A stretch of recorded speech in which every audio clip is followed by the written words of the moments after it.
नमस्कार, मैं मनीष स्वागत करता हूं आपको अपने इस यूट्यूब चैनल पे। दोस्तों, आरबीआई की तरफ से असिस्टेंट की वैकेंसी निकली है, recruitment for the post of assistant in RBI. देखिए, चूँकि यहाँ पे वैकेंसी औरों के अपेक्षा यानी कि और जब निकलते थे उसकी अपेक्षा यहाँ पे आपको कम देखने को मिल सकती है। ऑल ओवर इंडिया की वैकेंसी है, लेकिन आपके जो कट ऑफ है वो आपके जो है वो स्टेट वाइज निकलेंगे, जहाँ से आप वैकेंसी भरेंगे। यहाँ पे देखिएगा, जो 450 पोस्ट है वो आपके जो वेबसाइट है वो आप यहाँ से भर सकते हैं। इसका फ़ीस की मैं बात कर लेता हूँ, तो फीस जो है वो SC ST को छोड़ के 450 रुपया है और 50 रुपया SC और ST को लग रहा है।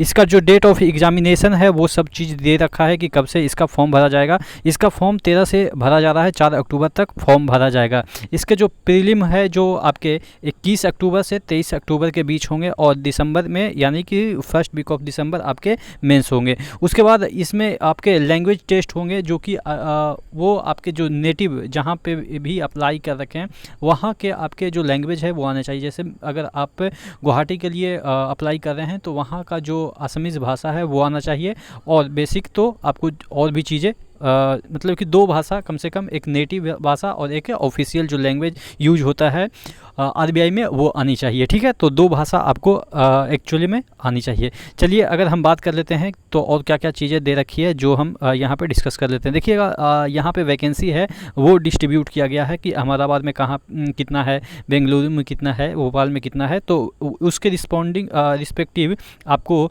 जो लैंग्वेज है वो भी देख लीजिएगा। नीचे दे रखा है कि अगर पटना है तो आपको कौन सा लैंग्वेज रीजनल आनी चाहिए। ठीक है, ऑफिशियल तो लैंग्वेज आपको इंग्लिश आनी ही चाहिए लिखने के लिए। ठीक है, तो ये चीज़ें हैं। उसके बाद आपको यहाँ पे दे रखा है, देखिएगा कैंडिडेट जो आपका एज की बात कर लेते हैं तो एज आपके 20 से 28 रखा गया है। ठीक है, इसमें भी आपको एज रिलैक्सेशन मिल जाता है, जो कि आपका जो है वो OBC या आपके SC ST या PWD कैंडिडेट हैं उनको एज रिलैक्सेशन एज पर गवर्नमेंट रूल मिल जाता है। चलिए आगे हम बात कर लेते हैं, आगे इसमें क्या चीज़ें दे रखी है। तो एक सर्विसमैन वगैरह का इसमें दे रखा है, जो कि आपको एक सर्विसमैन जो है वो क्राइटेरिया आपको पता होगा। फिर एलिजिबिलिटी क्राइटेरिया इंडियन हो, नेपाली हो या भूटानी हो, इसके रिस्पेक्ट में दे रखा है।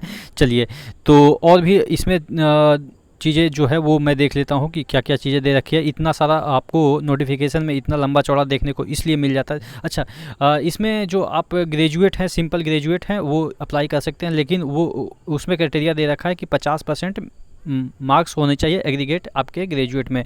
अगर CGP जो आपका है, CGPA जो आपका ग्रेडिंग सिस्टम है, तो आप मान के चलो कि अगर 6.75 से है तो आपका 60% है, या इससे ऊपर है तो आपका 60% से एबव है।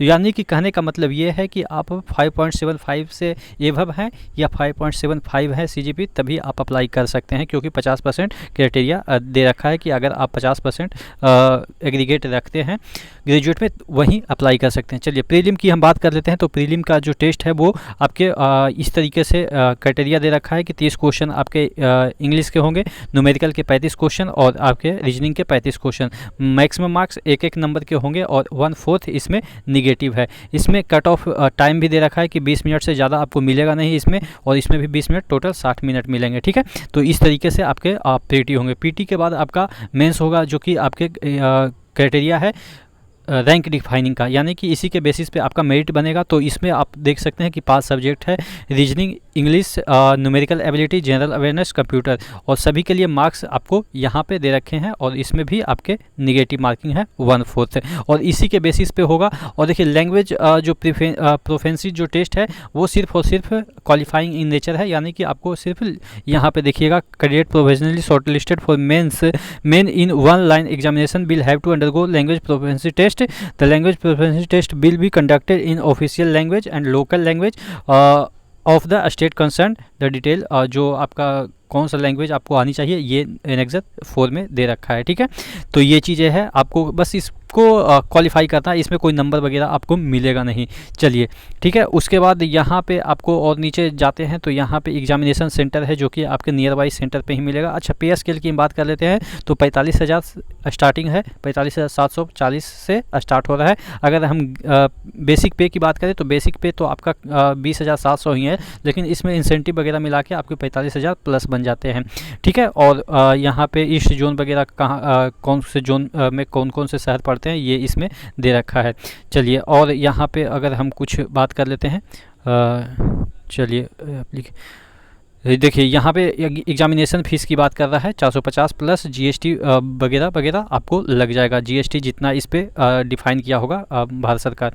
चलिए, और कुछ तो इसमें है नहीं, बाकी पेमेंट वगैरह ये सब ऑफिशियल चीज़ें हैं कि इस वेबसाइट पे जाके आप आरबीआई की वेबसाइट पे जाके लॉगिन करके यहाँ पे आप फॉर्म अप्लाई कर सकते हैं। और कुछ इसमें है कि कौन से थंबनेल जो है, सॉरी थंबनेल करें, जो लेफ़्ट थंब है उसका साइज़ कितना होना चाहिए, उसके बाद आपका इमेज का साइज़ कितना होना चाहिए, कितना जो आपका पिक्सल है वो होना चाहिए, ये सब चीज़ें दे रखा है। जो कि आपको देखिएगा साइज 4.5 सेंटीमीटर से 3.5 सेंटीमीटर लंबाई चौड़ाई के रिस्पेक्ट में यहाँ पे दे रखा है।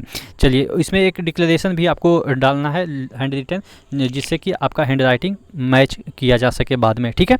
और इसका साइज भी दे रखा है कि आप थंब का जो इम्प्रेशन है उसका जो है वो कितना साइज़ होना चाहिए, या आपके इमेज का साइज़ कितना होना चाहिए, ये सब चीज़ें यहाँ पे दे रखी है। तो डिटेल में इस नोटिस को आप देख लीजिएगा, टेलीग्राम पे मैंने इस नोटिस को शेयर कर दिया है, ठीक है। और कुछ इसमें तो है नहीं, और बाकी जो चीज़ें रहेगी मैं आपको बाद में पूछिएगा तो मैं बता दूंगा। ये सब सर्टिफिकेट है जो कि आपको लगाने हैं। आशा करते हैं इस फॉर्म को आप ज़रूर भरिएगा, और इस तरीके से सेंटर देखिएगा कि आपके नागालैंड में कोहिमा सेंटर है, यहाँ पे देखिएगा एग्जामिनेशन सेंटर के बारे में ये लिस्ट दे रखा है। तो डिटेल में और भी चीज़ें जो बची होगी आप ज़रूर पूछ लीजिएगा, मैं आपको बता दूंगा, ठीक है। तो नेक्स्ट वीडियो मिलता है, तब तक के लिए जय हिंद।